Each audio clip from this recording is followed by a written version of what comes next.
going to talk about cuckolding now. And I'm going to make you guys watch. Cuckolding, if you don't know, I can see people looking at me going, uh-oh. I better not laugh, because if I laugh, people are going to start thinking I cuckold as well. Right, cuckolding, if you don't know, is when you find it hot watching your partner having sex with somebody else. It's quite an odd psychological thing, because you're literally watching the worst case scenario pan out in front of you, and your response is just to wank. It's quite a common theme through my life, if I'm completely honest. It's usually why I spend the first 5 minutes of a funeral in the toilet. Okay, fair enough. But it's true, right? It's such a weird thing, right? I get that people might be judging me, and you shouldn't actually. It's actually really common, right? I know none of you know what cuckolding is, but it's really common, right? Get this statistic. I swear this is 100% true, right? Cuckolding is actually the #1 Google search on my laptop.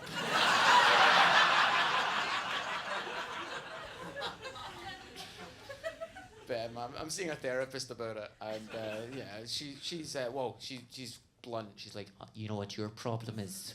You're not feeling your feelings. You're just feeling insecurity, and you're masturbating to cover up the insecurity. I'm like, yeah, what's wrong with that? Everybody wins. Because she's saying that I'm basically avoiding my real feelings and I'm disassociating. I think disassociation is great, right? Because first of all, you can either wank or you can joke about feelings. That's what I usually do, joking. And she was like, no joking about your feelings, Larry. You gotta feel them. And she's Northern Irish, by the way. I know it's not a great Northern Irish accent, and it's just weird having a Northern Irish therapist because I'm having to tell a Northern Irish person about my troubles.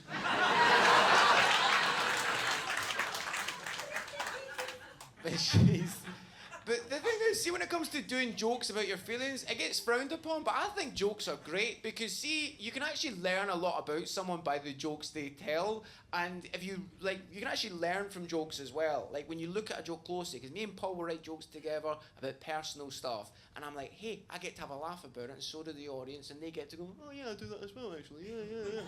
And I said this to my therapist, and she's now starting telling me jokes, because I find it easier to understand a joke than I do my actual feelings.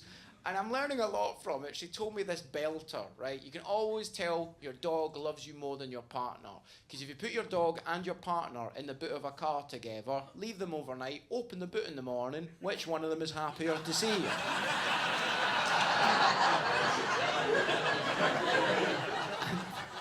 When I heard that, my brain was going, that's a funny joke. We need to remember that, guys. That's great. And my heart was going,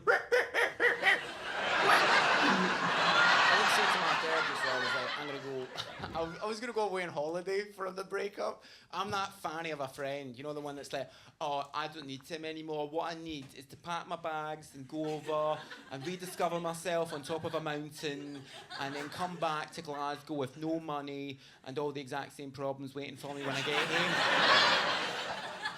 Because I wanted to go to America, right? That's where I went on my last breakup. I went to America because with a Scottish accent, they make you feel special.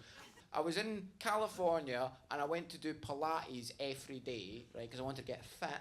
And the second day I got there, right, to the Pilates studio, the lady behind the reception came out to me, physically, and she was like...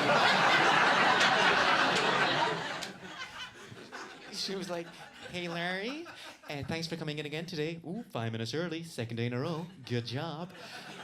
I have a query. And I was like, you're not allowed to call me that anymore.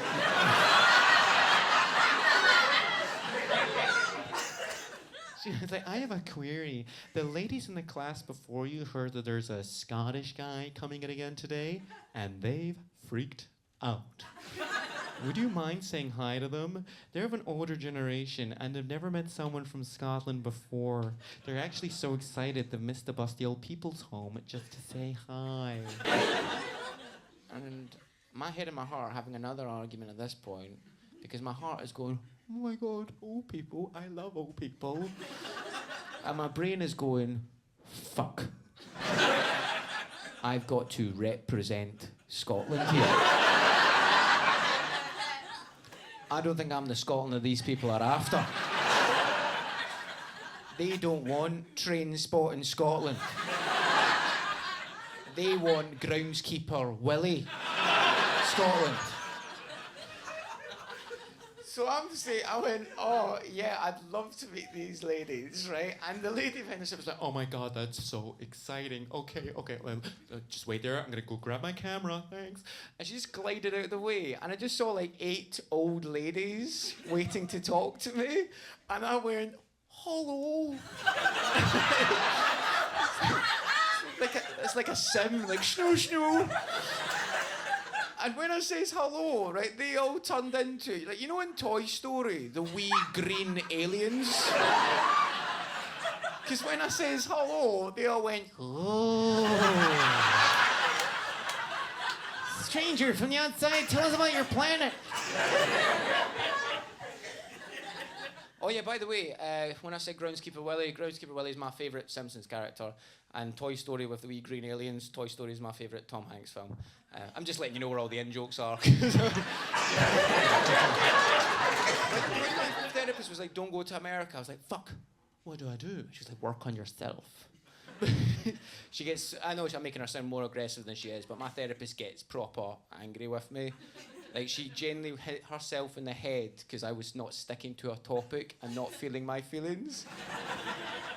She went, for God's sake, Larry, stick to one story at a time. I went, did you just hit yourself in the head? She went, I only hit myself because I'm not allowed to hit you. And she has got a point, to be fair. I do that a lot. That might be able to tell.